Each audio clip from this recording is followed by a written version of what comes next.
Umat Tuhan, mari kita mulai ibadah kita.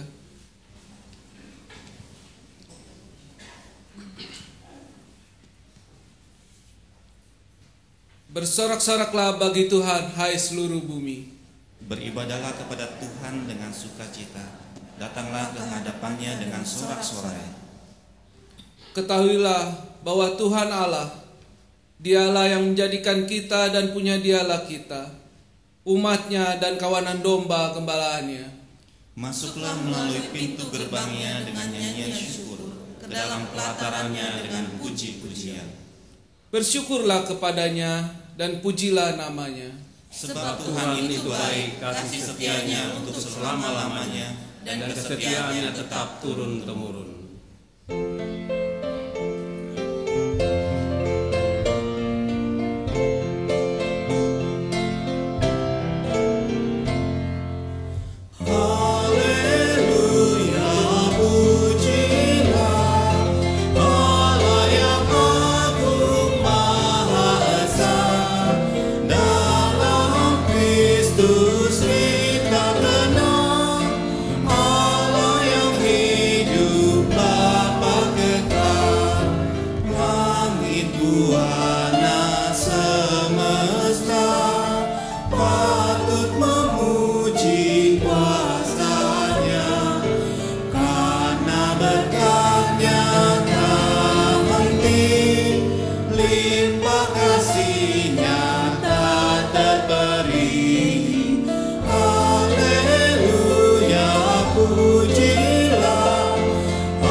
Di dalam nama Tuhan yang menjadikan langit dan bumi, yang kasih setianya kekal sampai selama-lamanya.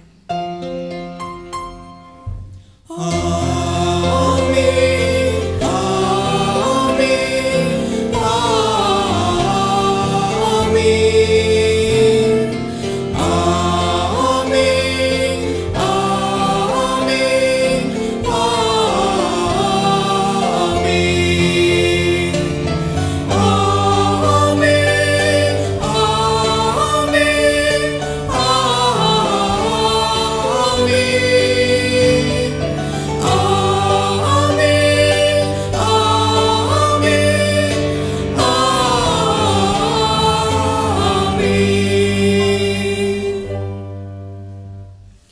damai sejahtera Tuhan besertamu. Dan besertamu juga.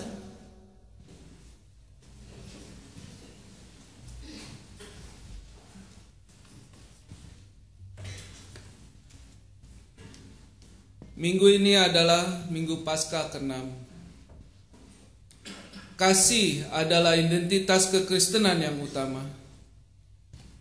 Kasih Allah merengkuh kita, membuat kita mengalami kasih, sehingga kita sanggup mengasihi Kristus yang bangkit menyerukan panggilan kepada kita untuk menjadi sahabatnya, sehingga kita bisa menjadi sahabat bagi dunia ini. Kristus telah menjadi sahabat yang mengasihi kita dan memberikan nyawanya untuk kita. Menjadi sahabat bagi dunia bukan berarti kita kehilangan identitas dan karakter Kristus serta larut dalam pengaruh kejahatan dunia, melainkan untuk menghadirkan kasih sebagaimana yang Kristus nyatakan selama ia berada di dalam dunia.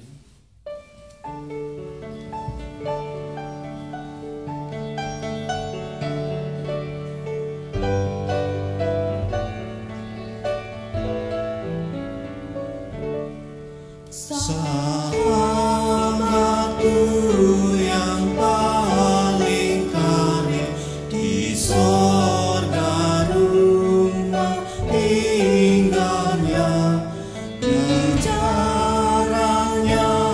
benar dan baik, kerjanya jujur selamanya, yaitu Yesus Tuhanku, kekal sahabat karibku.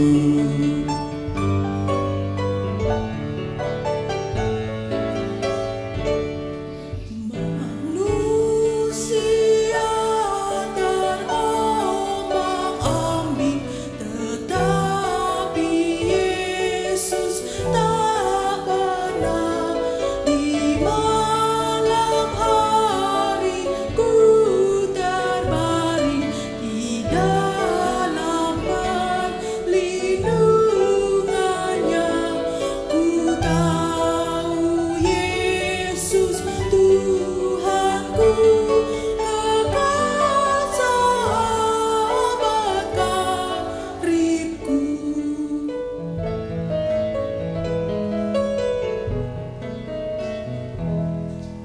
Di dunia orang jual kasih, menghitung laba ruginya. Ketika tiada untung lagi, tak jarang sirna kasihnya. Tetapi Yesus Tuhanku, kekal sahabat karibku.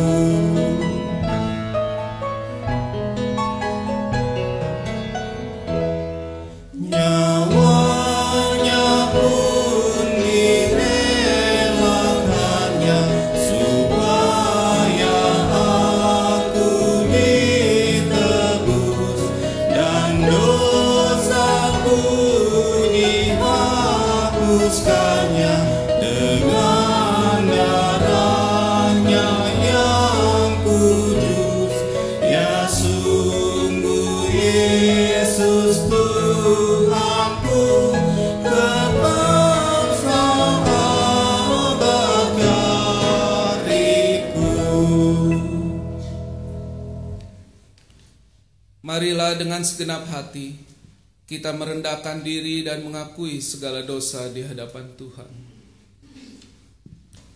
Ya Allah, kami mengaku bahwa kami adalah umat yang penuh dengan dosa, pikiran, perkataan, dan tindakan kami seringkali melawan kehendak-Mu. Ampunilah kami, ya Allah.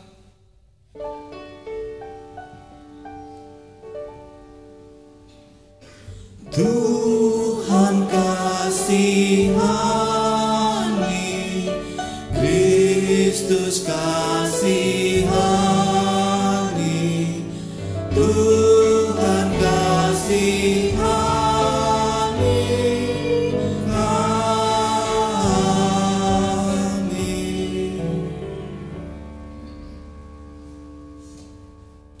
Ya Allah,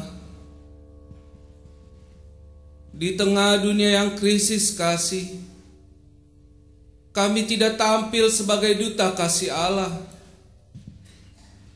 Kami hidup semakin egois dan hanya mempedulikan kepentingan kami sendiri. Kami abai terhadap mereka yang menderita dan butuh pertolongan. Ampunilah kami, ya Allah.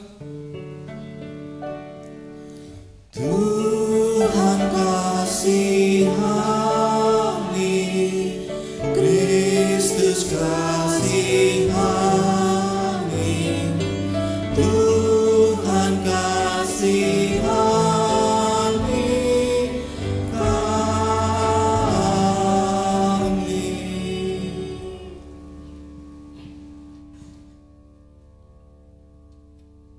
Ya Allah, kami sering tidak bertindak dengan kasih, melainkan penuh perhitungan.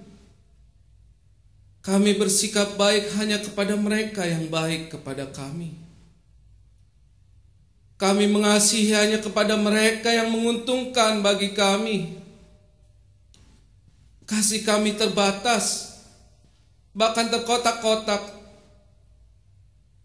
Kami memelihara dendam.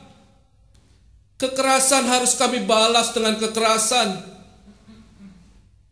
Ampunilah kami, ya Allah.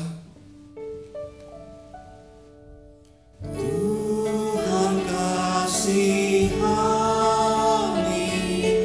Kristus kasihani, Tuhan kasihani kami.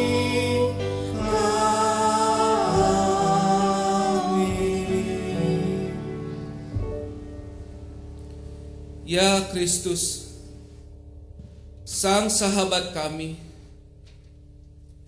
tolonglah kami untuk meneladani-Mu yang mau mengasihi dunia dengan memberi diri sampai mati. Tolonglah kami untuk lebih mengasihi dunia dan menjadi sahabat bagi semua orang. Dalam kasih-Mu kami memohon. Amin.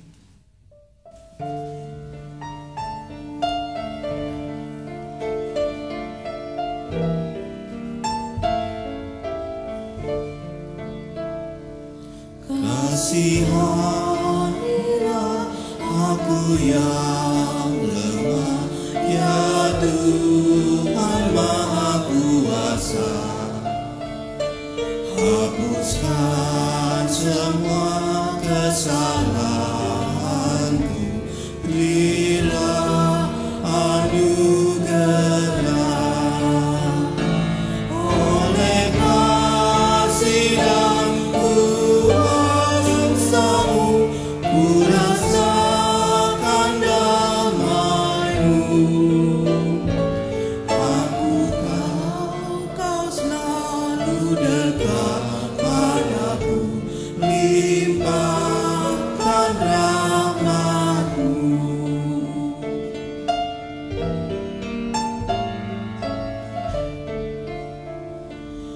Kini aku sadari dosaku dan segala kekuranganku, namun kasih-Mu tetap padaku, sucikan diriku. Ku serahkan seluruh hidup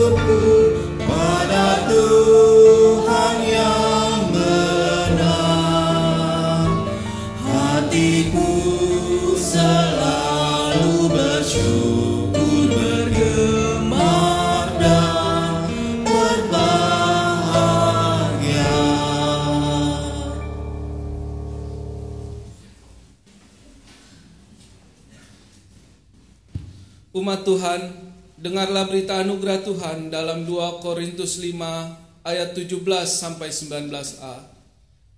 Jadi siapa yang ada di dalam Kristus, ia adalah ciptaan baru. Yang lama sudah berlalu, sesungguhnya yang baru sudah datang, dan semuanya ini dari Allah, yang dengan perantaran Kristus telah mendamaikan kita dengan dirinya, dan yang telah mempercayakan pelayanan pendamaian itu kepada kami. Sebab Allah mendamaikan dunia dengan dirinya oleh Kristus, dengan tidak memperhitungkan pelanggaran mereka. Demikianlah berita anugerah dari Tuhan. Syukur kepada Allah.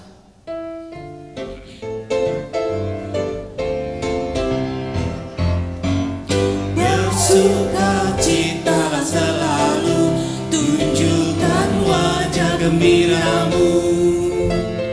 Lihat teman di kanan kiri dan di sekitarmu, berikan salam damai, karena kasih karunia serta pengampunannya diberi. Hiduplah dalam damai, seorang dengan yang lain, itu kehendak Tuhan bagimu. Bersukacitalah selalu, tunjukkan wajah gembiramu. Lihat teman di kanan kiri dan di sekitarmu, berikan salam damai, karena kasih karunia serta pengampunannya diberi.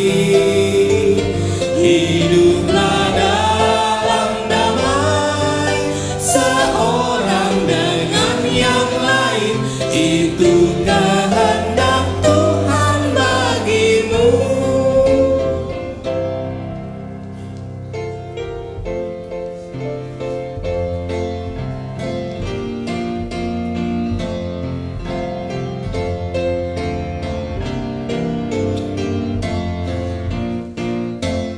Tuhan Yesus sahabatku, tercinta dan berat, melebihi segalanya bagiku. Bunga bakung paling indah yang tumbuh di lembah, mengampuni mensucikan diriku. Penghibur dalam duka, penolong yang teguh, kepadanya ku serahkan hatiku. Bunga bakung paling indah yang tumbuh di lembah, melebihi segalanya bagiku.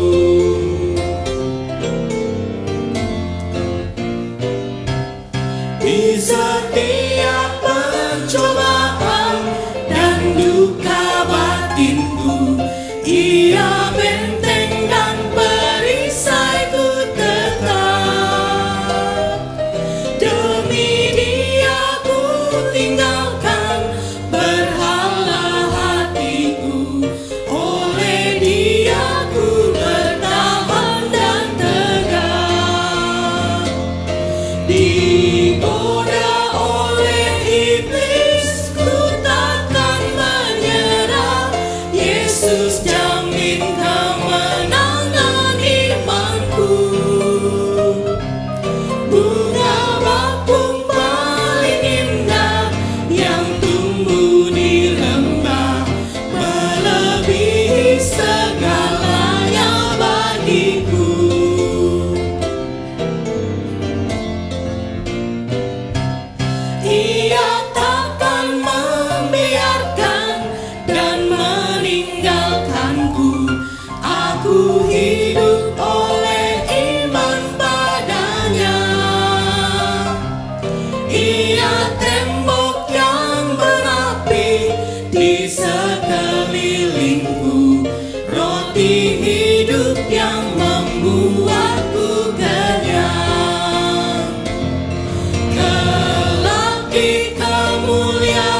Mari kita berdoa.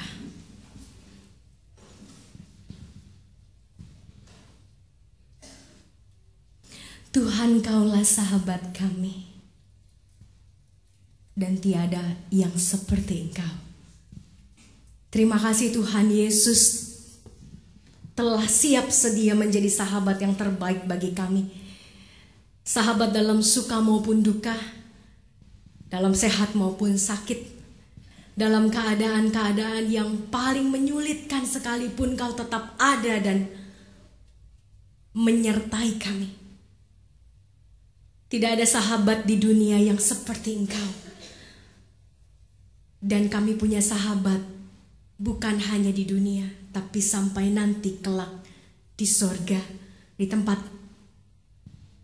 kami berkumpul bersama dengan Engkau suatu saat nanti.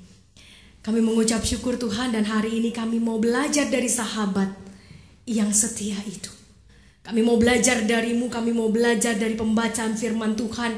Bagaimana Engkau menjadi sahabat yang terbaik bagi kami, dan bagaimana kami bisa menjadi sahabat yang terbaik juga bagi orang-orang di sekeliling kami.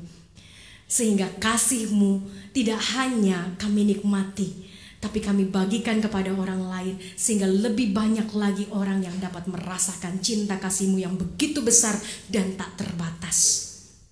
Tolong kami ya Bapa, biarlah Roh Kudus mulai yang menuntun kami, menuntun hati dan pikiran kami, sehingga kami tidak hanya mampu mengerti, tapi kami mampu melakukan firman-Mu itu.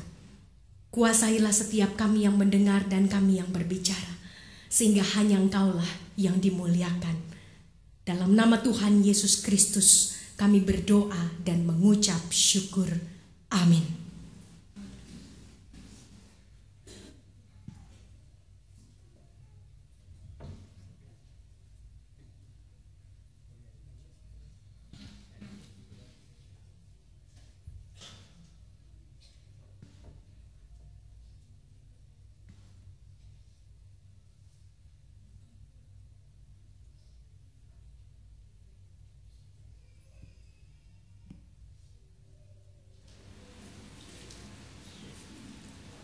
Pembacaan firman pertama dari Kisah Para Rasul 10. Kisah Para Rasul 10 ayat 44 sampai 48.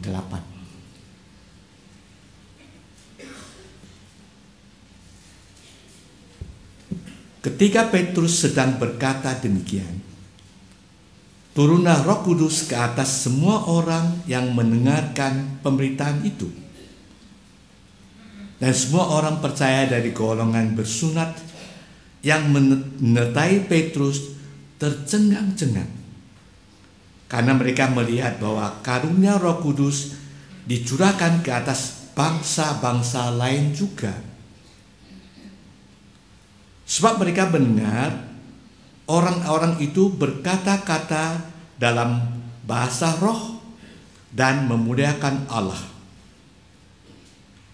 Lalu kata Petrus, bolehkah orang mencegah untuk membaptis orang-orang ini dengan air, sedangkan mereka telah menerima Roh Kudus sama seperti kita? Lalu ia menyuruh mereka dibaptis dalam nama Yesus Kristus. Kemudian mereka meminta Petrus supaya tinggal beberapa hari lagi bersama-sama dengan mereka.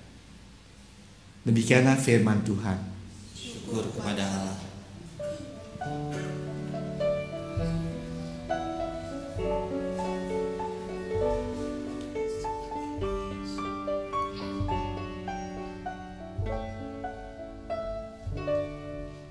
Bagi Tuhan nyanyikan nyanyian baru, sebab Dia sudah lakukan perbuatan ajaib.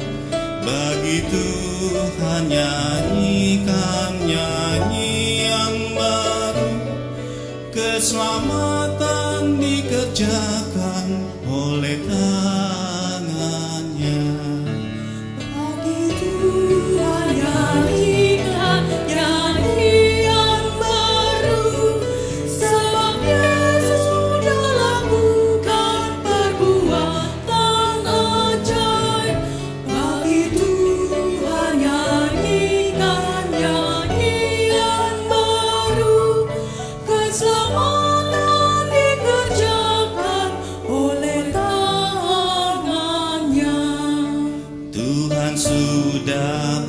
kenalkan kepada kita keselamatan yang daripadanya.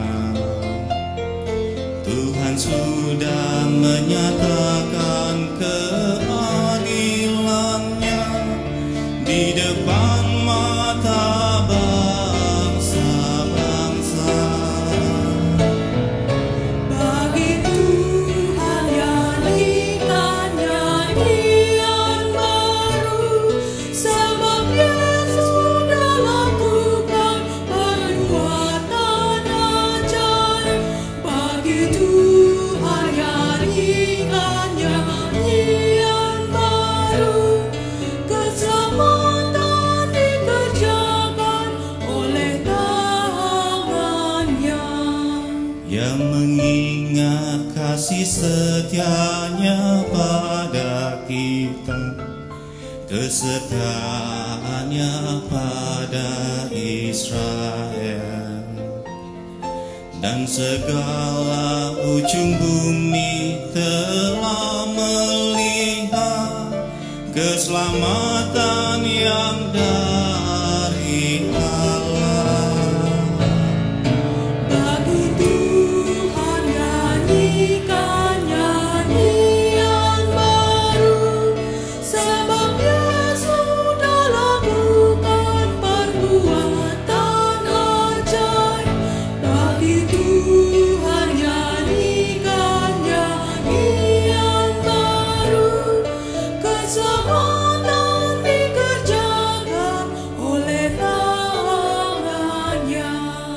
Bersoraklah bagi Tuhan seluruh bumi, bergembira bersorak bermazmur. Bermazmur dengan kecapi dan lagu nyaring, bersoraklah dengan sangkakala.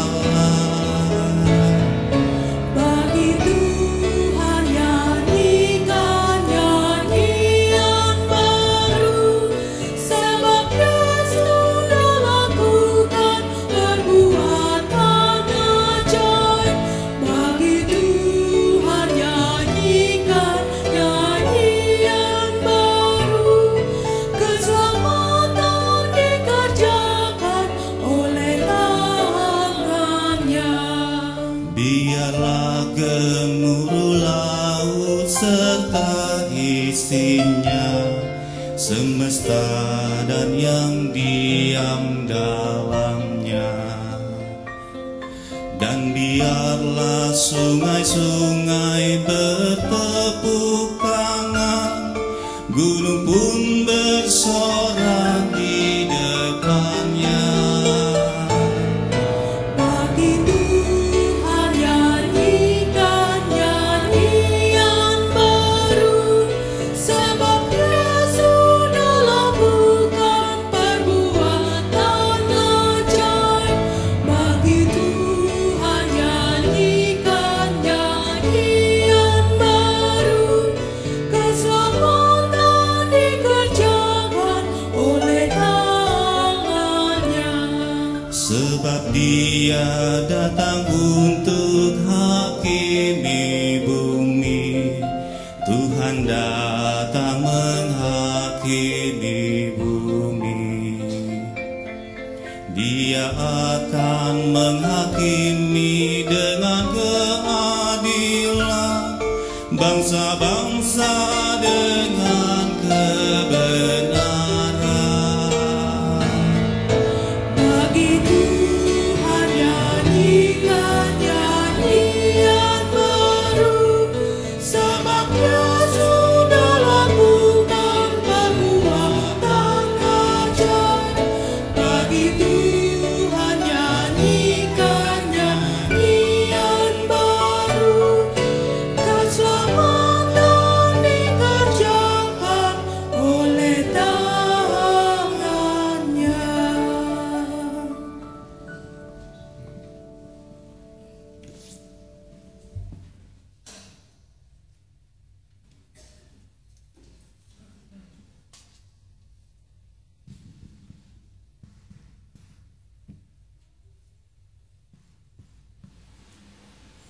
Pembacaan kitab 1 Yohanes 5, 1-6. Setiap orang yang percaya bahwa Yesus adalah Kristus, lahir dari Allah, dan setiap orang yang mengasihi Dia yang melahirkan, mengasihi juga Dia yang lahir daripadanya. Inilah tandanya bahwa kita mengasihi anak-anak Allah, yaitu apabila kita mengasihi Allah serta melakukan perintah-perintahnya. Sebab inilah kasih kepada Allah, yaitu bahwa kita menuruti perintah-perintahnya.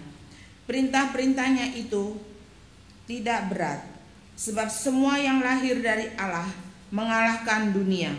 Dan inilah kemenangan yang mengalahkan dunia, iman kita.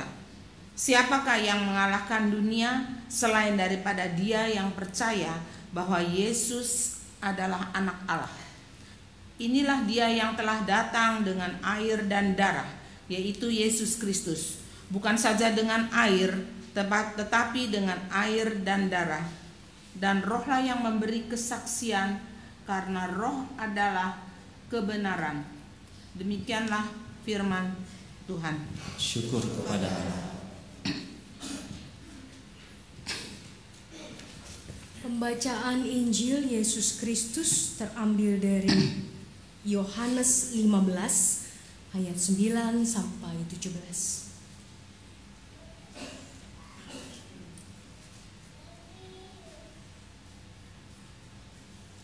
Seperti Bapa telah mengasihi aku, demikianlah juga aku telah mengasihi kamu. Tinggallah di dalam kasihku itu. Jikalau kamu menuruti perintahku, kamu akan tinggal di dalam kasihku seperti aku menuruti perintah Bapakku dan tinggal di dalam kasihnya. Semuanya itu kukatakan kepadamu supaya sukacitaku ada di dalam kamu dan sukacitamu menjadi penuh. Inilah perintahku, yaitu supaya kamu saling mengasihi seperti aku telah mengasihi kamu.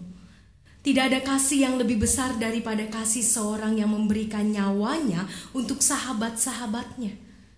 Kamu adalah sahabatku jikalau kamu berbuat apa yang kuperintahkan kepadamu.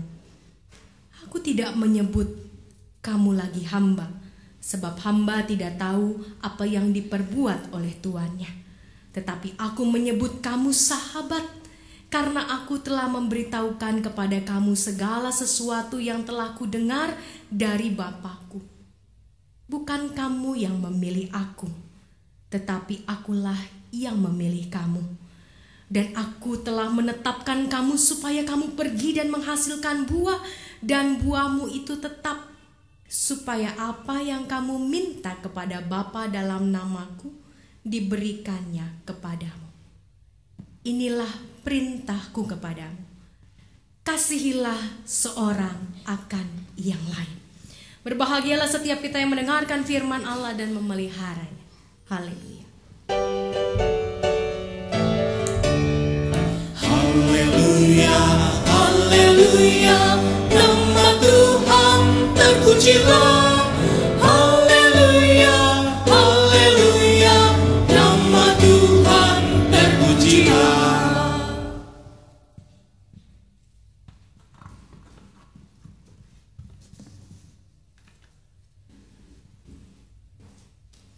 Ya, Bapak Ibu Saudara sekalian, selamat pagi. Hari ini kita memasuki Minggu Paskah ke-6. Berbeda dengan Natal, kalau habis Natal kita tidak merayakan lagi Minggu Natal. Tapi kalau Paskah kita terus merayakan sampai 40 hari, sampai menjelang kenaikan Yesus Kristus. Kenapa? Karena memang Paskah punya makna teologi yang begitu dalam buat orang-orang Kristen. Karena tanpa Paskah tidak akan pernah ada kita. Jadi kita merayakan terus, kita menghayati terus pengorbanan Tuhan di atas kayu salib sampai kebangkitannya. Untuk itu kita masih merayakan Minggu Paskah sampai saat ini. Hari ini Minggu Paskah terakhir sebelum kenaikan Yesus Kristus. Tema yang akan kita bahas bersama adalah tentang sahabat. Yesus sebagai sahabat. Kamu adalah sahabatku. Bapak Ibu, kalau lihat gambar di depan, ada yang tahu nggak ini siapa? Langsung tahu begitu ya, Tarzan. Menurut Bapak Ibu, Tarzan punya sahabat gak? Siapa? Monyet, ya, hewan-hewan. Iya, kalau kita tahu bahwa Tarzan itu adalah seorang, dari kisahnya ya, seorang anak yang terlantar di hutan karena orang tuanya meninggal.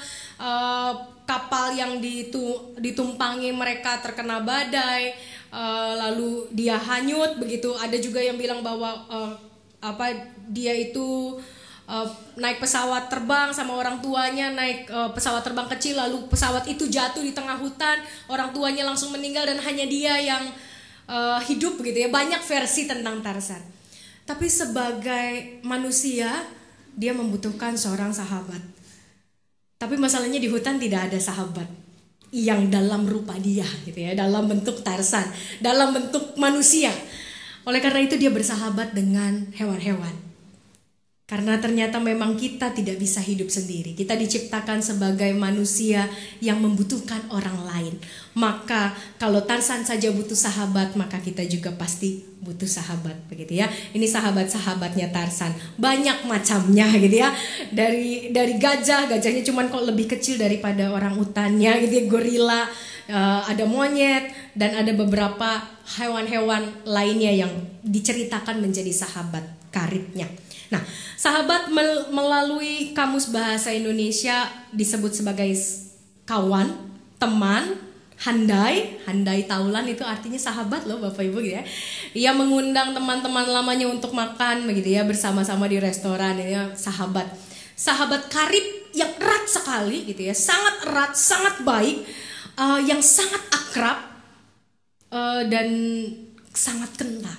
Itu yang disebut sebagai sahabat. Jadi memang lebih dari sekedar teman, lebih dari sekedar kenalan gitu ya. Kalau saya punya kenalan nih, kenalan apalagi kalau kita yang punya bisnis gitu ya, kita punya toko, kita jualan. Wah, saya punya kenalan nih, banyak saya punya customer, itu hanya sekedar kenalan, tapi belum tentu jadi sahabat. Tapi ada customer yang begitu setia datang ke kita punya toko, akhirnya ngobrol gitu ya, dari awalnya belanja ngobrol sampai akhirnya curhat gitu ya, curcol, akhirnya bisa jadi sahabat, bisa pergi bareng, bisa makan bareng, bisa kumpul bareng dengan keluarga, bisa begitu ya. Tapi sahabat adalah sebuah tahapan pertemanan yang lebih dari sekedar kenalan, dari teman biasa, teman pekerjaan, teman kerja, teman sekolah. Sahabat adalah tempat di mana kita bisa mencurahkan segala sesuatu, kita bisa menceritakan, dia bisa menampung tanpa mengeluh, itulah seorang sahabat. Nah, sekarang bagaimana Yesus sebagai seorang sahabat? Siapa dia sebagai seorang sahabat? Kita tahu bahwa Yesus itu sahabat yang baik. Tapi baiknya itu seperti apa?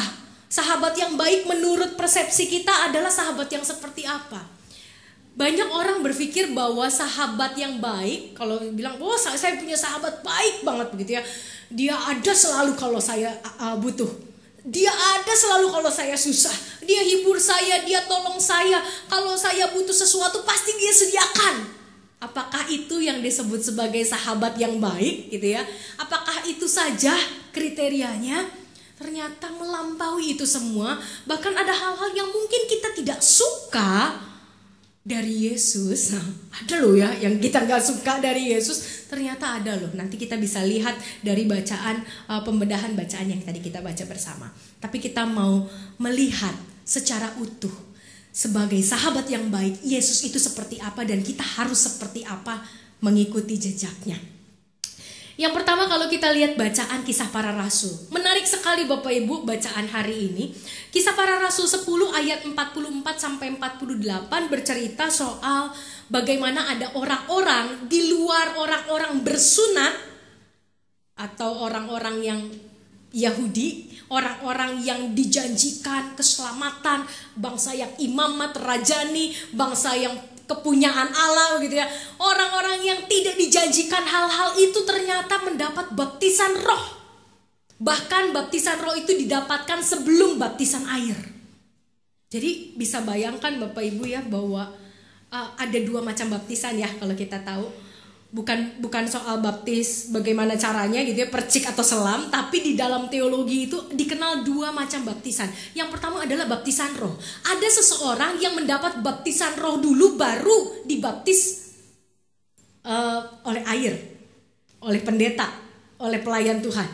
Tapi ada orang-orang yang dibaptis air dulu, baru suatu saat nanti mendapat baptisan roh. Bedanya di mana? Biasanya kalau orang-orang yang mendapat baptisan roh dulu, dia datang untuk benar-benar dibaptis karena keinginannya, karena keterpanggilannya, karena dia merasakan Allah dalam hidupnya, begitu ya.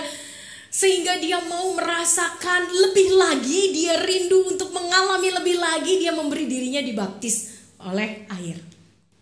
Kalau baptisan air dulu, baru baptisan roh bisa terjadi, bisa. Anak-anak kita itu semua baptisan air dulu kalau kita buat mereka dibaptis ketika masih kecil, ketika masih baby gitu ya. Belum mengalami baptisan roh. Mereka mengalami baptisan air dulu. Anak-anak kita, anak-anak yang mungkin belum mengerti siapa sih Yesus. Yesus itu macam apa? Allah itu bagaimana? Kok Allah mati? Kok Allah bisa bangkit juga gitu ya? Ini manusia apa Allah? Nah, sebelum bisa mengerti itu semua, dibaptis dalam baptisan anak. Itu bedanya ya Bapak Ibu ya. Sedikit supaya kita lebih paham lagi. Nah, di dalam kisah para rasul ini, Yesus adalah seorang sahabat tanpa perjanjian. Biasanya kalau kita punya sahabat, kita pasti saling mengerti gitu ya, saling berjanji satu sama lain, sama seperti ketika Allah Bapa mengikat perjanjian dengan umatnya. Dia mengikat perjanjian dengan umatnya, aku akan menyertai engkau kemanapun kau pergi, aku akan memegang tangan kananmu.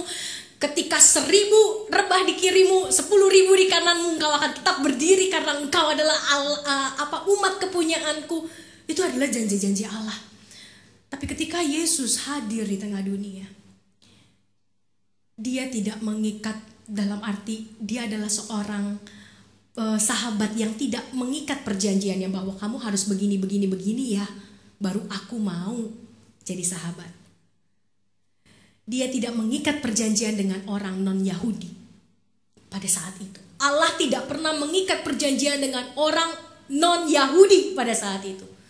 Perjanjiannya hanya untuk orang Yahudi, untuk keturunan Abraham. Karena dia mengikat perjanjian pertama kali dengan Abraham, sehingga keturunannya ya diikat juga perjanjiannya karena Abraham, bukan karena siapa-siapa. Makanya kita disebut juga anak-anak Abraham.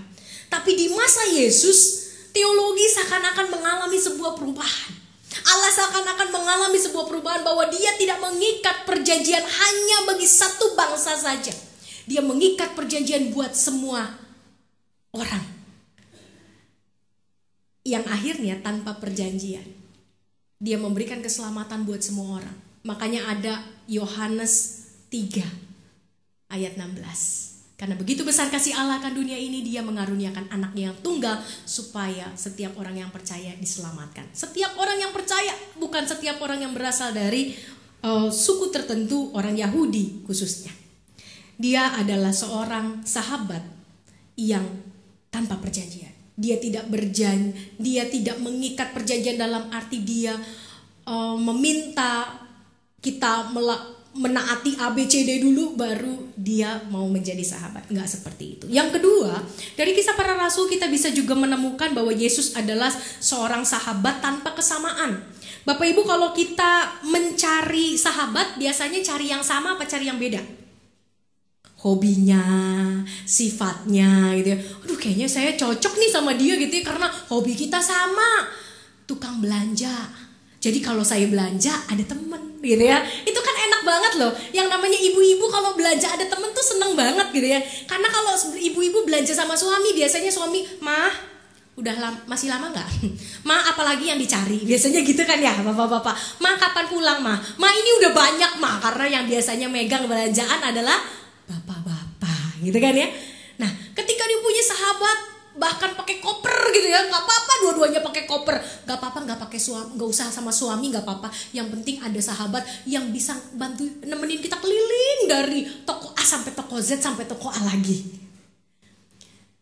Pasti kita mencari seorang sahabat yang punya kesamaan dengan kita. Paling nggak ada lah samanya.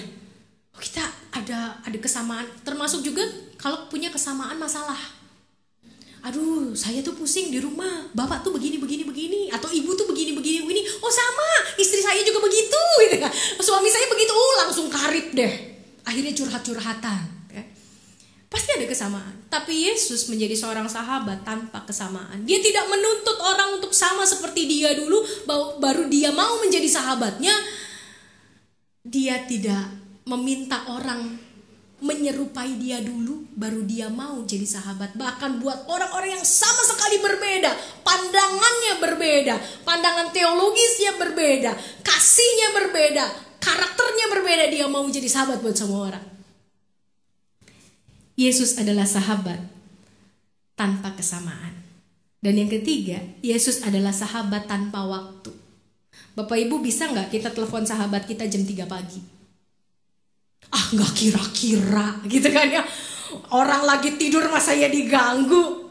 Tapi ada kalanya kan kita kalau punya sahabat, aduh kita lagi pengen curhat banget, aduh kita telepon, lalu sahabat kita bangun gitu ya, ya kenapa, ya udah lu curhat deh gitu ya, walaupun gua ngantuk. Saya waktu itu punya seorang teman saya ini punya sahabat di luar, di Amerika. Indonesia kan beda banget ya jamnya gitu ya.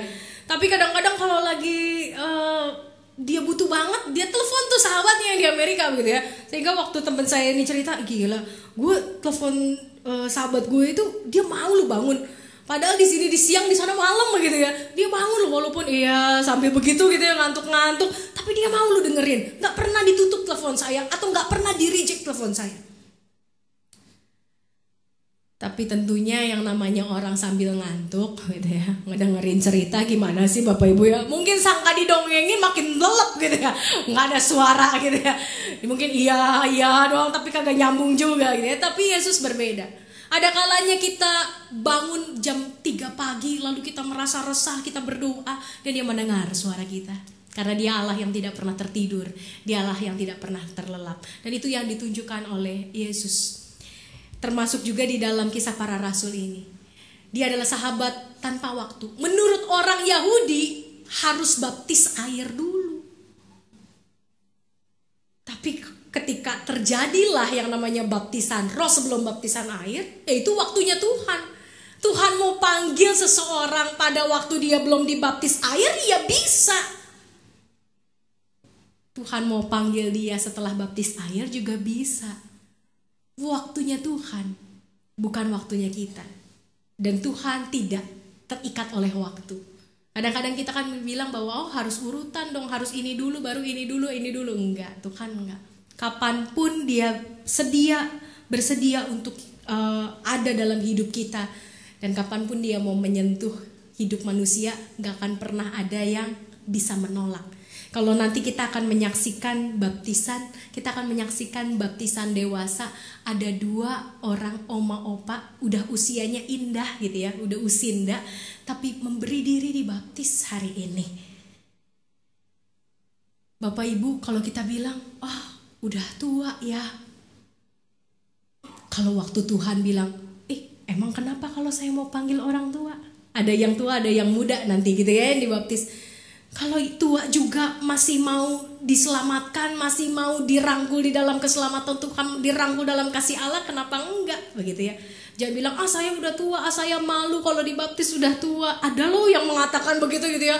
Jadi, yuk dibaptis ya, enggak deh. Belajar katekisasi enggak apa-apa, tapi saya kalau udah tua begini malu dibaptis.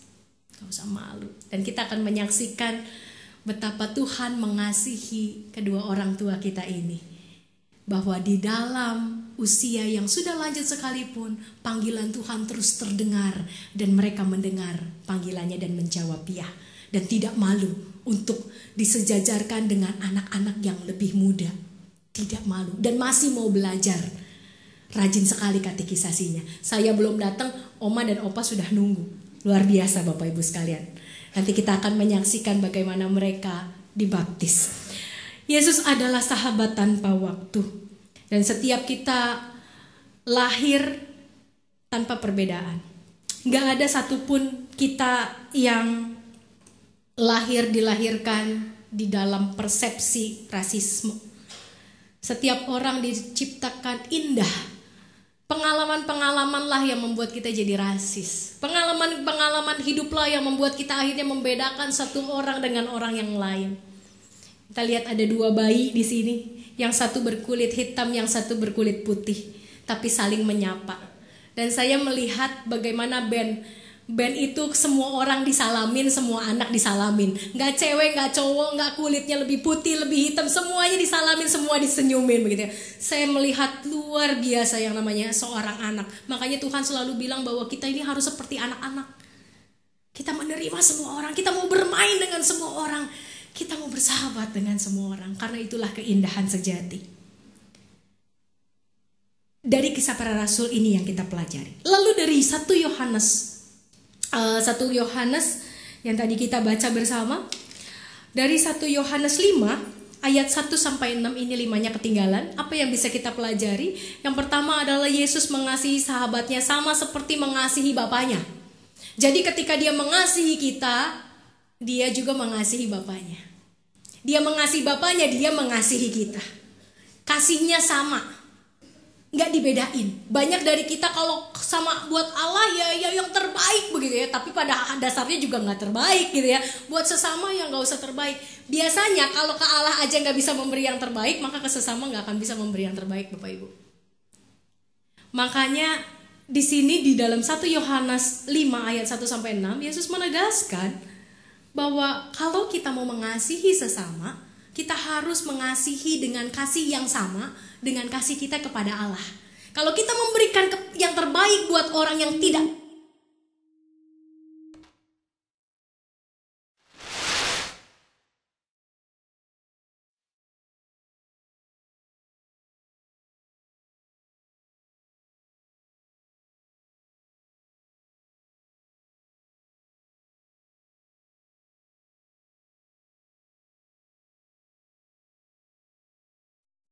lebih mudah mana? Lebih mudah mengasihi Allah atau mengasihi suami istri? Saya selalu tanya kepada calon pengantin, lebih gampang mengasihi calon suamimu atau mengasihi Yesus Kristus? Biasanya jawabannya calon suami, calon istri. Kenapa yang di depan mata? Yang kalau saya nangis dia kasih pundaknya. Yang kalau saya sedang sedih dia peluk, aduh enak gitu kan ya. Aduh banget gitu kan. Aduh rasanya nyaman. Sedangkan saya nangis sama Tuhan sampai ini udah berember-ember dan gak ada apapun. Kita lebih mudah untuk mengasihi siapa? Manusia. Tapi kalau kita bisa mengasihi yang tidak kelihatan itu, Allah yang tidak kelihatan itu dengan kasih yang besar, maka untuk yang kelihatan pasti kita bisa mengasihi dengan kasih yang besar juga. Itu konsep yang Yesus ajarkan. Harus sama, karena nggak bisa kita yang namanya lebih dari kasih untuk sesama ataupun untuk Allah, nggak bisa. Kalau kita nggak maksimal, nggak optimal mengasihi Allah, sama orang nggak mungkin optimal. Nah, lalu kemudian udah nyala lagi, udah, makasih. Habis dah suara nih. Yang kedua adalah lebih susah daripada yang pertama, Bapak Ibu. Yang kedua adalah Yesus mengasihi sahabatnya dengan kasih yang sama dengan kasih Bapa kepadanya. Waduh, buat saya ini berat, Bapak Ibu. Jadi begini, saya harus mengasihi Bapak Ibu dengan kasih yang sama yang saya terima dari Bapa di sorga. Berat gak? Berat.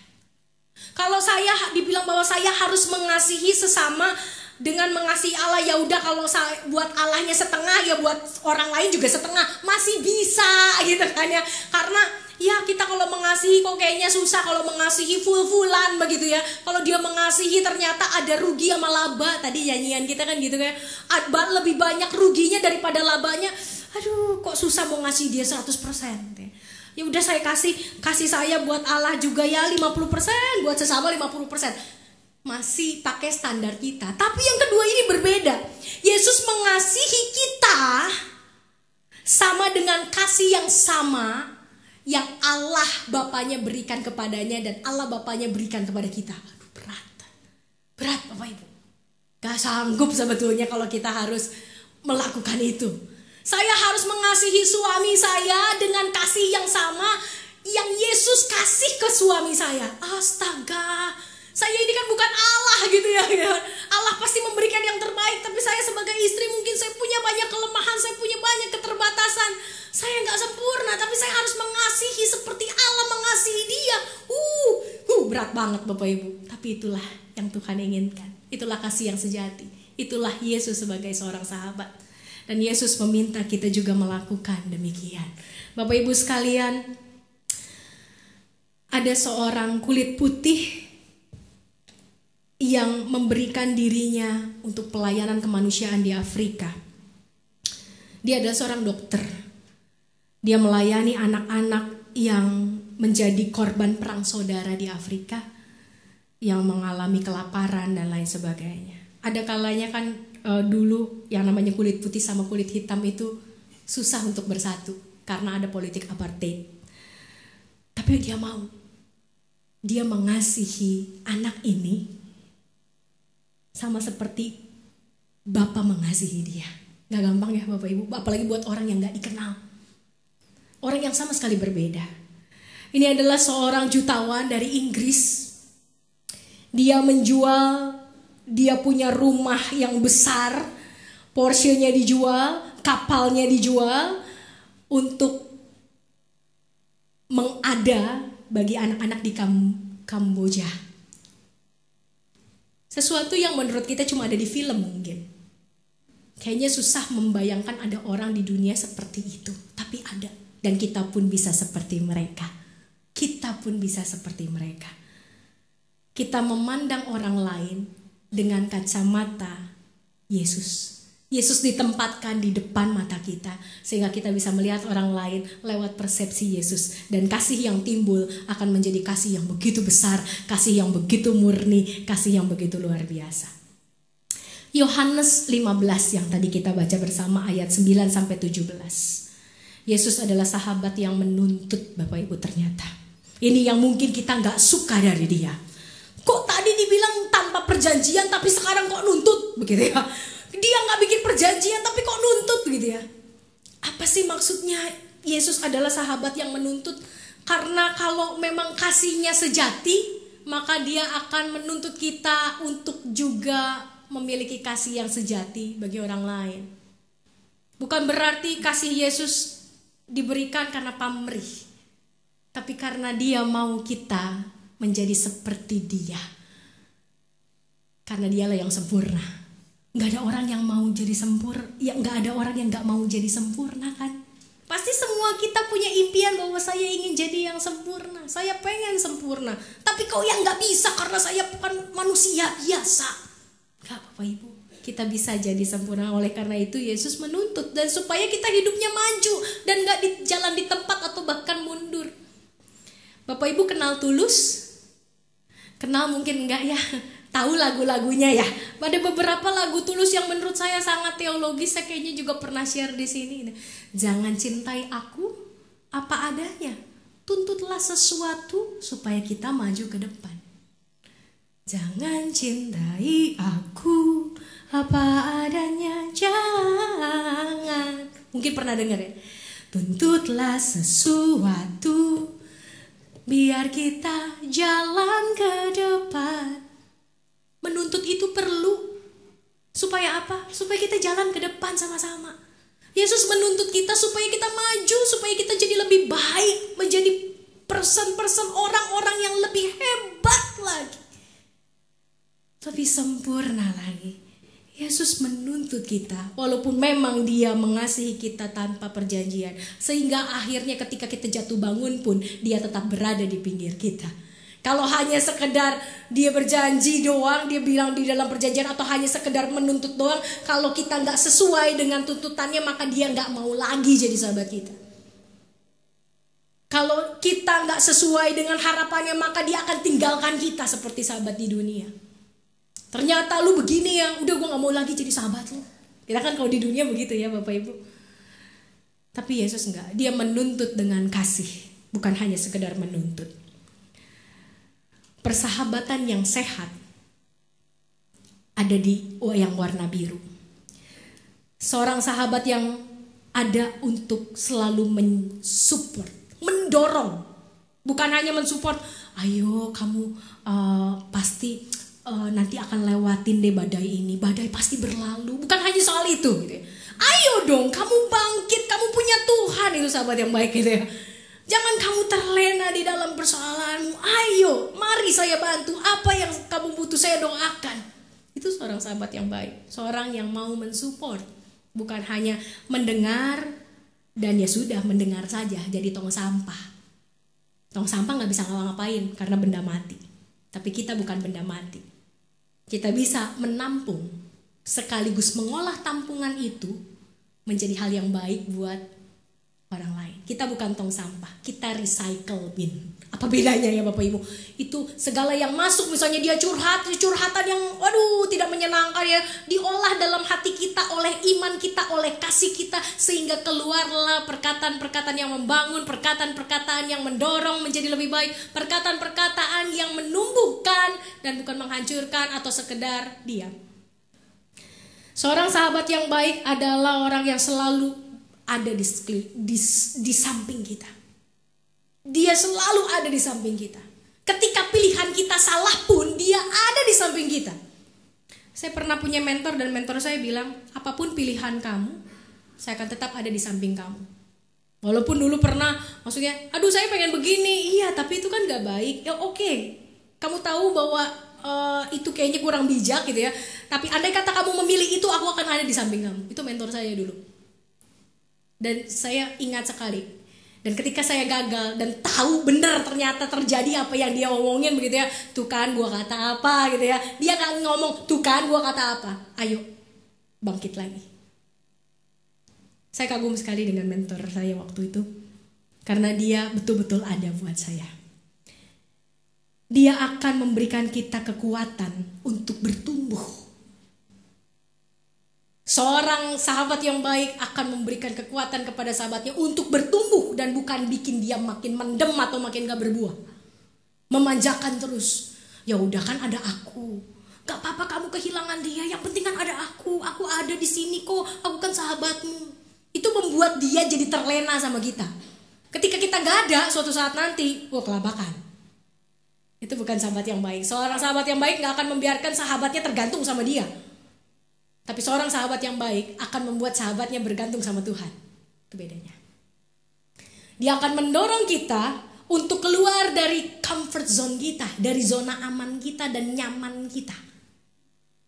Seorang sahabat yang baik akan mendorong kita, membuat kita menembus batas-batas yang menurut kita gak mampu. Mungkin kita bilang, gue gak sanggup kalau itu. Ya udah gak apa-apa kalau gak sanggup. Tapi seorang sahabat yang baik gak cuma menerima, ya udah gak apa-apa. Yakin kamu gak sanggup. Kan firman Tuhan bilang gak ada yang mustahil buat Allah. Segala perkara dapat kutanggung di dalam Dia yang memberikanku kekuatan. Yakin kamu gak sanggup. Kalau ada Allah bersama kamu, harusnya kamu sanggup dong. Susah ya Bapak Ibu. Kita butuh banyak belajar Alkitab, supaya nasihat-nasihat kita menjadi nasihat yang membangun, nasihat kita menjadi nasihat yang menumbuhkan gitu ya. Karena seorang sahabat yang baik akan mendorong kita keluar dari zona aman, nyaman kita. Bukan aman, nyaman. Dan yang terakhir, terbuka dan jujur, apa adanya. Gue gak suka lu begitu. Ada kadang-kadang orang yang gak berani ngomong gak suka. Kenapa? Takut sakit hati. Ya tentunya kan gak ngomong terang-terangan dalam arti di depan orang banyak. Gue gak suka tahu gitu ya. Lalu dengan mimik yang juga galak gitu ya. Enggak ya. Kita kan bisa menyampaikan dengan cara yang baik.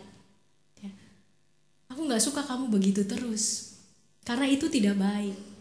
Begitu juga kan kita kalau ngomong sama istri kita, sama suami kita, sama anak kita, sama orang tua kita. Kita sampaikan dengan lembut. Tuhan Yesus adalah sahabat yang menuntut Bapak Ibu.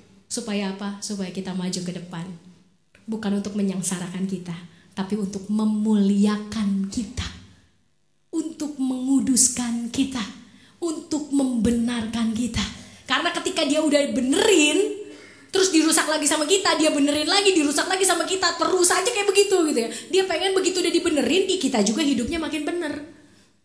Supaya makin hari makin bertumbuh. Kita adalah orang yang sangat tidak sempurna, tapi kita dikasihi oleh Allah yang sempurna. Dan tidak pernah ada orang yang mengasihi kita seperti Yesus mengasihi kita. Walaupun suami kita, istri kita, anak kita, orang tua kita, sahabat kita, nggak akan ada yang pernah melampaui Yesus. Nggak akan pernah ada. Oleh karena itu, marilah kita gunakan Yesus. Kita pakai Yesus dalam hidup kita. Kita undang dia sebagai sahabat kita. Karena relasi kita dengan suami, istri, orang tua, anak, orang lain itu bergantung kepada relasi kita dengan Yesus. Kalau relasi kita dengan Yesus baik, maka kita akan berelasi dengan baik dengan orang lain. Dan Yesus akan memperbaiki cara pandang kita, dan kita akan melihat betapa banyak perubahan yang terjadi dalam hidup kita, juga orang yang kita kasihi. Karena Yesus memberikan kita hikmat. Bapak Ibu, kita bisa menjadi sahabat bagi Kristus. Karena kalau dibilang bahwa kamu adalah sahabatku, harus ada timbal balikan. Berarti harus ada dua-duanya. Dua-duanya harus bisa saling menjadi sahabat. Kita harus bisa jadi sahabat bagi Kristus, karena Kristus sudah menjadi sahabat buat kita. Kita sudah bisa juga jadi sahabat buat orang lain, orang-orang di sekeliling kita. Karena Kristus sudah menjadi sahabat buat kita. Ada 5 hal jadi Bapak Ibu yang hari ini kita pelajari soal menjadi sahabat. Yesus adalah sahabat tanpa perjanjian.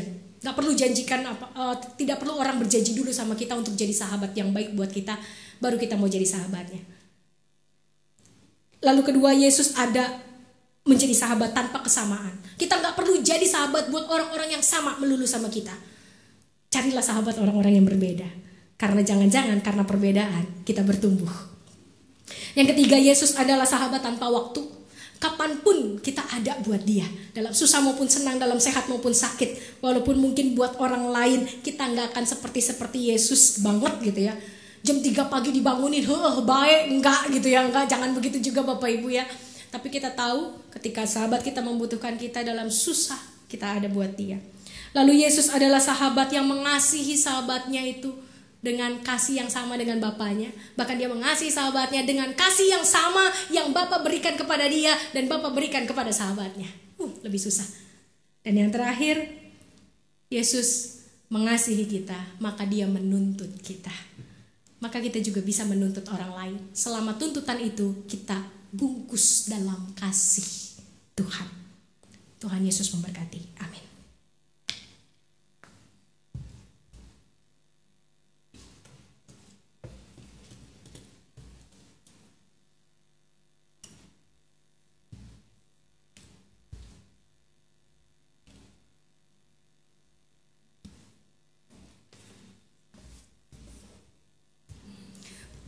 Sekarang kita akan bersama-sama memasuki pelayanan baptis kudus dewasa dan pengakuan percaya. Kini akan dilayankan baptis kudus bagi saudara yang telah menyatakan imannya untuk dibaptiskan, dan pengakuan percaya bagi saudara-saudara yang pada waktu masih kanak-kanak telah menerima sakramen baptisan kudus, yaitu tanda dan materai yang kelihatan atas perjanjian kekal yang diikat Allah dengan umatnya dan yang menjadikan mereka anak-anak Allah, untuk memberikan suatu kehidupan yang baru yang bersih dari dosa, dengan mempersatukan mereka dalam kematian dan kebangkitan Yesus Kristus.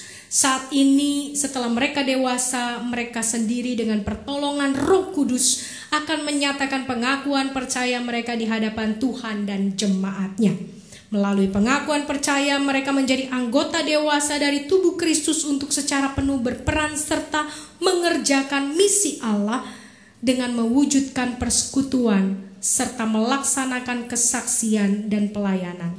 Roh Kudus akan memimpin, mengingatkan dan mendorong kita untuk berperan serta dalam melaksanakan misi Allah itu di tengah dunia. Roh Kudus jugalah yang akan terus-menerus membarui kita hingga kelak dengan tidak bercacat celah kita menghadap Tuhan dan dipersatukan dengan jemaat Yesus Kristus dalam hidup kekal. Mari kita berdoa. Kami bersyukur dan memuliakan nama-Mu ya Bapa yang Maha Pengasih. Engkau telah menebus segala dosa kami melalui karya keselamatan-Mu di dalam Kristus yang memberikan kepada kami hidup yang baru. Kami bersyukur kepadamu karena Engkau telah memateraikan keselamatan anugerah-Mu itu kepada saudara-saudara kami melalui baptisan yang telah mereka terima ketika mereka masih kanak-kanak. Melalui baptisan itu Engkau juga telah mempersekutukan mereka menjadi bagian dari tubuh Kristus gereja-Mu dan mengutus mereka untuk menjadi pelayan-pelayan dan saksi-saksi-Mu di dunia ini. Kami juga bersyukur atas kuasa Roh Kudus yang menjadikan mereka anggota-anggota dewasa dari gereja-Mu melalui pengakuan percaya mereka dan memampukan mereka untuk makin mengasihi dan melayani Engkau, untuk memperjuangkan keadilan dan perdamaian di dunia. Kami bersyukur dalam nama Kristus. Amin. Saudara-saudara, sekarang akan dilayankan pengakuan percaya atau CD bagi saudara-saudara supaya nyata di hadapan jemaat. Saya mengundang saudara-saudara untuk menyatakan iman saudara-saudara dengan menjawab pertanyaan-pertanyaan ini. Boleh berdiri? Percayakah saudara kepada Allah Bapa Pencipta dan Pemelihara kita, kepada Yesus Kristus anaknya Tuhan dan Juru Selamat kita, dan kepada Roh Kudus yang membarui hidup kita? Apakah saudara dengan tulus hati dan segenap jiwa berjanji memegang pengakuan itu dengan meninggalkan hidup lama, hidup mengikut Yesus Kristus sebagai Juru Selamat dan menjadi saksinya? Apakah saudara percaya bahwa Alkitab Perjanjian Lama dan Perjanjian Baru adalah firman Allah yang menunjukkan jalan keselamatan di dalam Tuhan Yesus Kristus?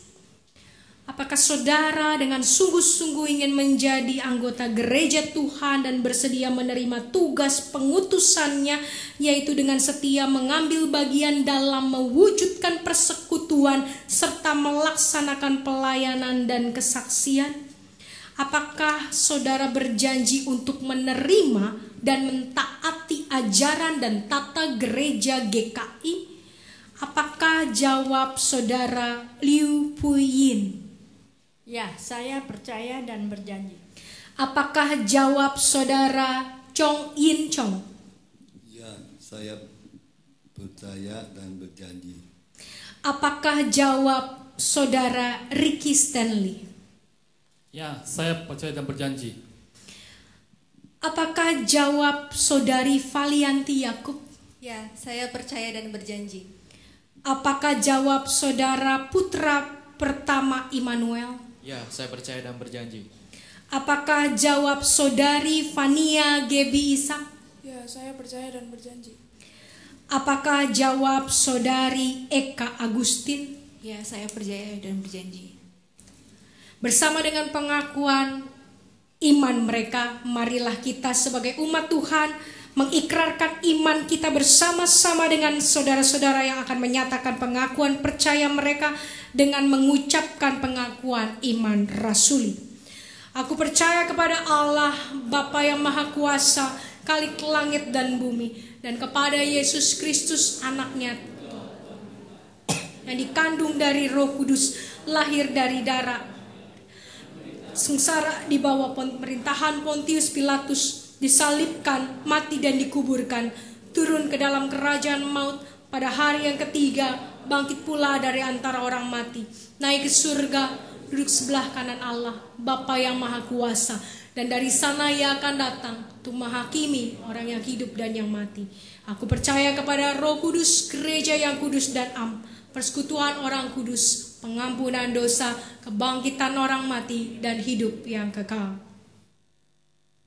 Silahkan duduk. Teman-teman silahkan duduk.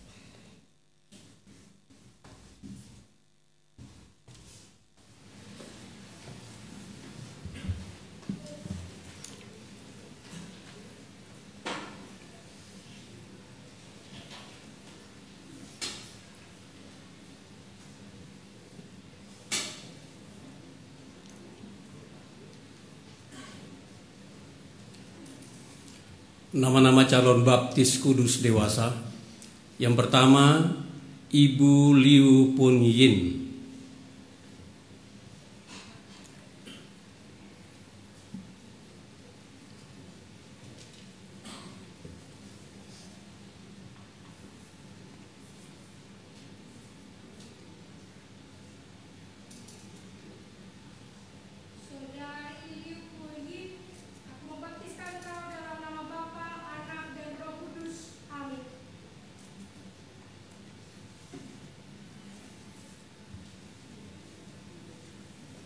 Yang berikutnya kedua, Bapak Chong Yin Chong.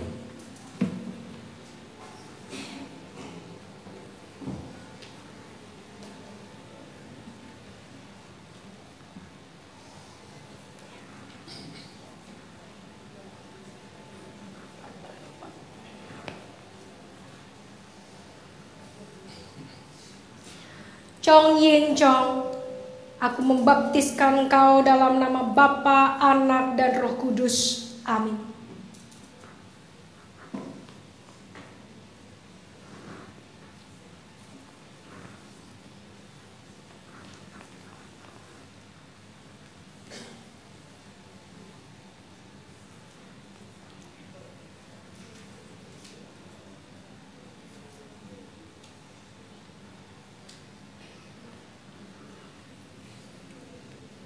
Yang berikutnya, Saudara Ricky Stanley.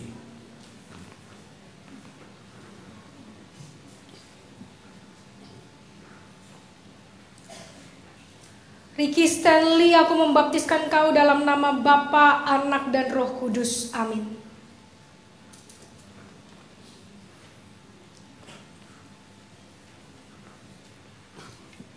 Nama calon mengaku percaya atau CD. Yang pertama, Valianti Jakob.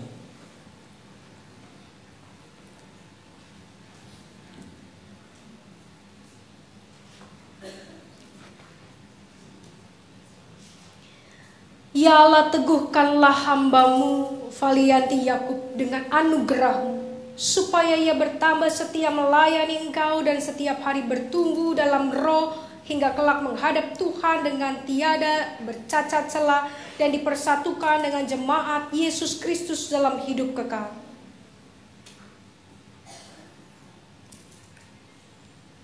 Yang berikutnya, putra pertama Immanuel.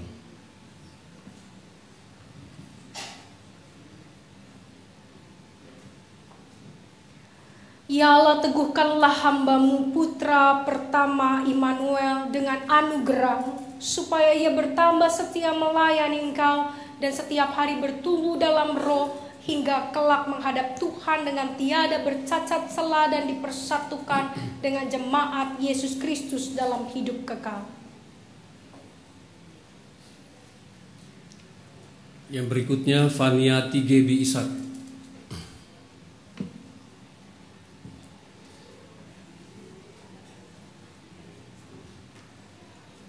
Ya Allah, teguhkanlah hambamu Fania Gebi Ishak dengan anugerah-Mu, supaya ia bertambah setia melayani engkau dan setiap hari bertumbuh dalam roh hingga kelak menghadap Tuhan dengan tidak bercacat celah dan dipersatukan dengan jemaat Yesus Kristus dalam hidup kekal.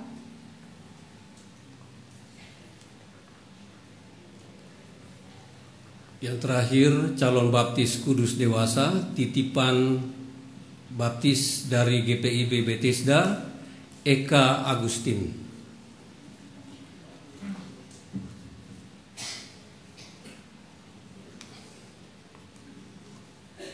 Eka Agustin, aku membaptiskan kau dalam nama Bapa, Anak, dan Roh Kudus. Amin.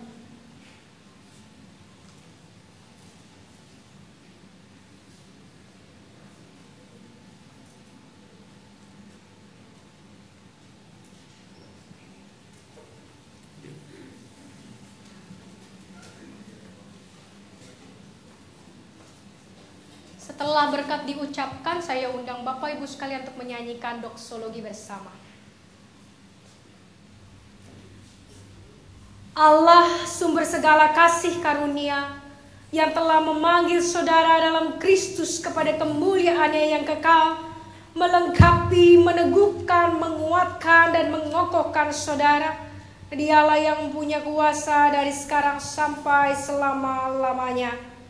Amin.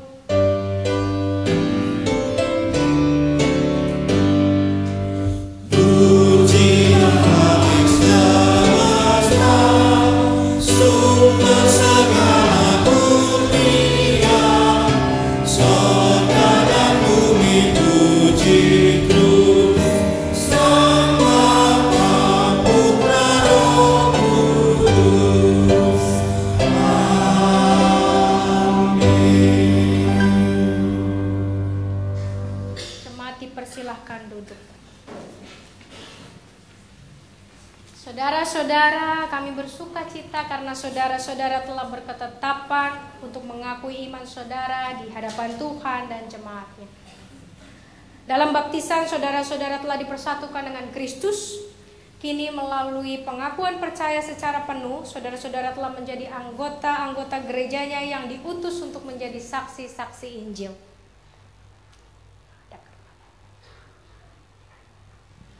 Umat Tuhan yang berbahagia, terimalah saudara-saudara ini sebagai sesama anggota tubuh Kristus dan pewaris kerajaan Allah dengan penuh kasih sayang. Saling merawatlah, saling memeliharalah, dan saling menegurlah, supaya dalam kesatuan jemaat karya Allah nampak nyata. Dengan sukacita dan syukur kepada Tuhan, kami menyambut saudara-saudara untuk bersama dengan kami bersekutu serta bersaksi dan melayani bagi Kristus, karena kita satu tubuh dalam Dia. Dipersilahkan duduk. Terima kasih.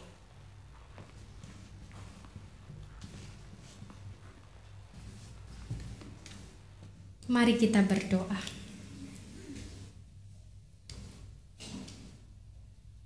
Allah yang baik, Allah yang telah menjadi sahabat bagi kami dan memanggil kami untuk juga menjadi sahabat bagimu dan bagi sesama kami. Hari ini kami sungguh bersyukur Tuhan, karena kami diingatkan kembali bahwa Engkaulah sahabat terbaik. Engkau tidak memanjakan kami dan membuat kami bergantung pada diri kami sendiri. Engkau membuat kami bertumbuh. Engkau menuntut kami, Engkau mengasihi kami seperti Engkau mengasihi Bapamu. Bahkan dengan kasih yang sama, Engkau mengasihi kami seperti Bapa mengasihi kami. Kami mengucap syukur Tuhan bila hari ini juga telah dilaksanakan baptisan dan pengakuan percaya bagi sahabat-sahabat Kristus yang baru. Biarlah Tuhan yang menolong mereka untuk menjadi sahabat terbaik bagi Tuhan dan bagi sesama, bagi siapapun yang hadir dalam kehidupan mereka, sehingga kuasa Tuhan semakin nyata dalam hidup mereka, dan mereka juga semakin hari semakin bertumbuh, semakin menjadi anak-anak Tuhan yang dibenarkan, yang dimuliakan oleh Tuhan. Terima kasih Tuhan Yesus, berikan mereka kekuatan Tuhan untuk menjalankan tugas sebagai anggota gereja. Begitu juga dengan kami, berikan kami kesetiaan untuk menjalankan tugas dan panggilan kami sebagai anak-anak Tuhan, untuk bersekutu, untuk saling melayani satu sama lain, karena untuk itulah kami dipanggil. Tuhan mau kami menjadi seperti Tuhan, karena Tuhan bukanlah Allah yang hanya duduk diam, tapi Allah yang mau bekerja di antara manusia, Allah yang mau melayani manusia berdosa, bahkan Allah yang mau melayani pengkhianat sekalipun. Tuhan, tolong kami agar kami semakin mampu menghayati dan mengerti betapa besarnya kasih-Mu buat kami, sehingga kami juga bisa membaktikan diri kami bagi sesama kami lewat pelayanan, lewat persekutuan, lewat kesaksian hidup kami. Kami berdoa Tuhan juga untuk setiap jemaat kami yang berada di dalam keadaan sakit atau kelemahan tubuh, juga dalam pergumulan hidup. Biarlah mereka terus bisa menjadi sahabat bagi Kristus di tengah pergumulan sekalipun, karena Engkau ada di tengah pergumulan mereka, dan bahkan Engkau semakin erat bersama dengan mereka. Tuhan, kiranya Engkau yang menolong agar setiap jemaat kami yang sedang dalam pergumulan tetap bisa bertahan dalam iman, dalam kasih, dalam kesetiaan dan pengharapannya kepada Tuhan. Kami berdoa juga Tuhan untuk ibadah nanti sore, di mana kami akan bersama-sama juga melantik badan pelayanan komisi remaja. Biarlah segala sesuatu juga dapat berjalan dengan baik. Kiranya Tuhan juga menolong adik-adik, anak-anak kami ini juga untuk bisa menjadi pelayan-pelayan Tuhan yang terbaik, di mana lewat mereka kasih Tuhan dinyatakan, kebenaran Tuhan dinyatakan, dan kehendak Tuhan dijalankan. Terima kasih Tuhan Yesus. Kami berdoa juga untuk bangsa dan negara kami. Kami ada di tengah perpolitikan yang mulai hangat bahkan memanas. Banyak hal-hal yang kami rasa tidak nyaman, membuat hati kami, pikiran kami berpikir hal-hal yang buruk. Tapi biarlah Tuhan Engkau yang menolong kami, sehingga kami diberikan juga hati untuk terus mendoakan bangsa ini. Di tengah hangatnya politik, di tengah banyaknya hal-hal buruk yang kami dengar, biarlah kami tetap setia kepada Tuhan dan yakin bahwa Tuhan bisa memberikan kepada kami seorang pemimpin yang baik. Tuhan, biarlah Engkau ada bersama dengan pemimpin-pemimpin kami saat ini. Berikan kepada mereka juga hati yang takut akan Tuhan, hati yang mau terus mengasihi Tuhan di dalam setiap pelayanan dan pekerjaan mereka sebagai pemimpin bangsa ini. Terima kasih ya Bapa, kami naikkan seluruh doa dan ucapan syukur ini dalam satu nama Yesus Kristus Tuhan kami yang mengajar kami berdoa. Bapa kami yang ada di surga, dikuduskanlah nama-Mu, datanglah kerajaan-Mu, jadilah kehendak-Mu di bumi seperti di surga. Beri kami hari ini makanan yang secukupnya, ampuni salah kami seperti kami ampuni yang bersalah pada kami. Jangan bawa kami dalam pencobaan, melainkan lepaskan kami dari yang jahat. Sebab Kaulah yang punya kerajaan dan kuasa dan kemuliaan sampai selama-lamanya.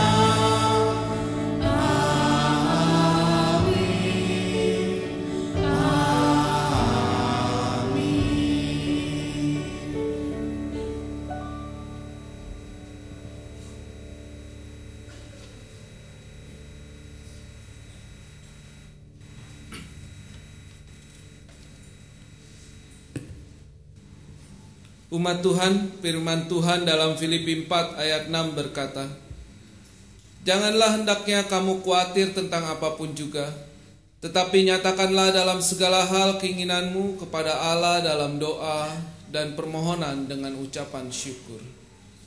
Mari kita nyatakan ucapan syukur kepada Tuhan melalui persembahan saat ini. Ingatlah, Tuhan menghendaki kita untuk mempersembahkan diri dan hidup kita sebagai wujud ungkapan syukur yang memuliakan nama-Nya.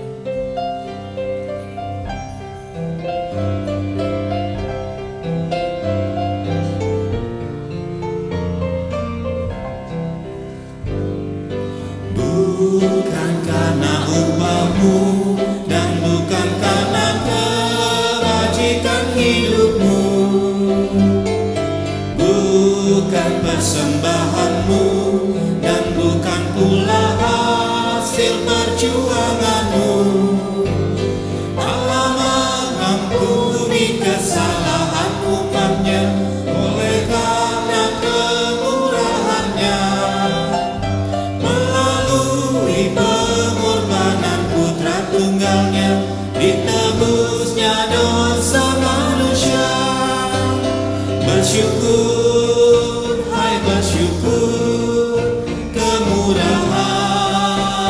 pujilah. Bersyukur, hai bersyukur selamanya.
Umat Tuhan, mari berdiri.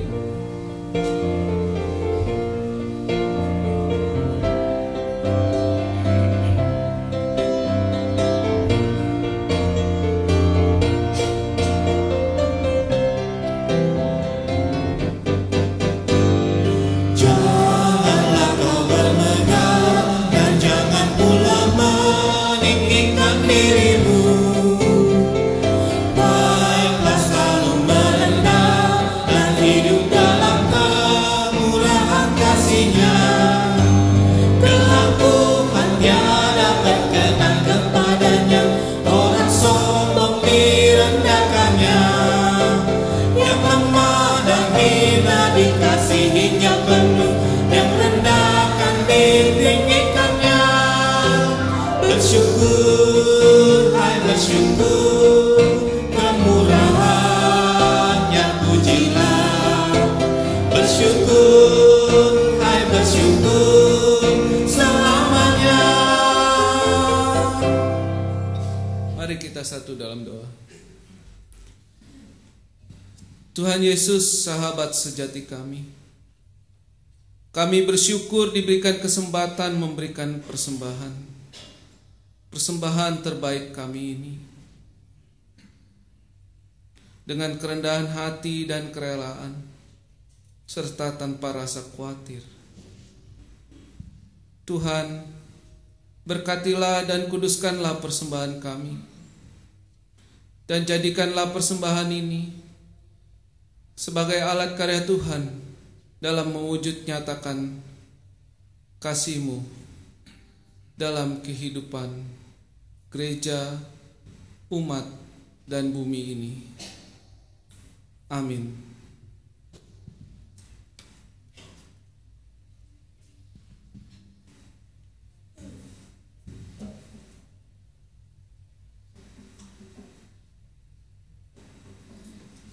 Umat Tuhan, Yesus berkata, "Inilah perintahku, yaitu supaya kamu saling mengasihi, seperti aku telah mengasihi kamu. Tidak ada kasih yang lebih besar daripada kasih seorang yang memberikan nyawanya untuk sahabat-sahabatnya. Kamu adalah sahabatku, jikalau kamu berbuat apa yang kuperintahkan kepadamu. Kami adalah sahabat Kristus yang mau terus mengasihi dunia dan sesama manusia.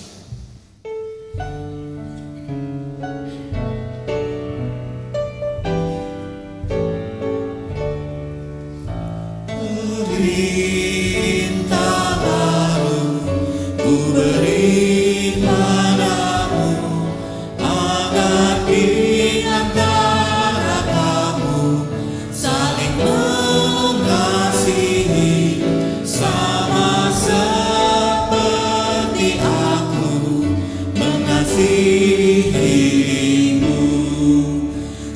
Sehingga orang akan tahu engkau muridku, jikalau saling mengasihi. Sehingga orang akan tahu engkau muridku, jikalau saling mengasihi. Tuhan menuntut kita untuk taat. Karena kasih yang sejati menerima apa adanya, tapi tidak membiarkan seadanya. Tuhan tidak membiarkan kita seadanya. Jadi marilah kita terus taat supaya kita tidak jadi seadanya. Arahkanlah hatimu kepada Tuhan. Kami mengarahkan hati kami kepada Tuhan. Jadilah saksi Kristus. Syukur pada Allah, Terpujilah Tuhan. kini dan selamanya. Marilah kita bersama pulang dengan membawa berkat Tuhan. Kiranya kasih setia dari Allah Bapa melalui persekutuan dengan anaknya Yesus Kristus dan Roh Kudus menyertai langkah hidup setiap kamu, sehingga kamu bisa menjadi sahabat-sahabat bagi siapapun dimanapun Tuhan menempatkanmu. Karena dari Dialah kekuatan, sukacita, kedamaian dari sekarang sampai selama-lamanya. Amin.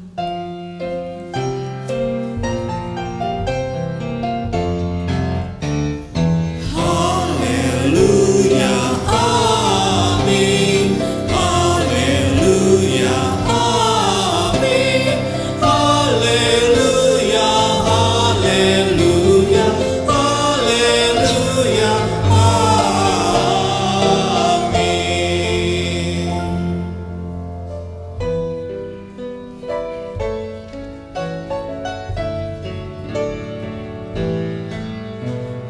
Perintah baru ku beri padamu, agar di antara kamu saling mengasihi, sama seperti aku mengasihimu.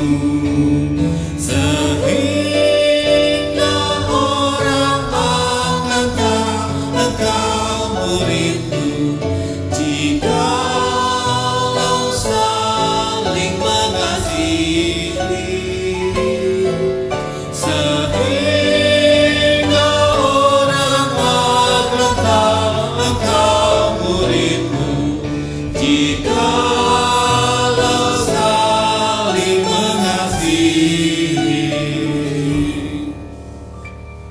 Jemaat yang terkasih, nanti ada perjamuan kasih di sebelah. Silakan untuk bersama-sama dengan kami untuk menikmatinya. Terima kasih.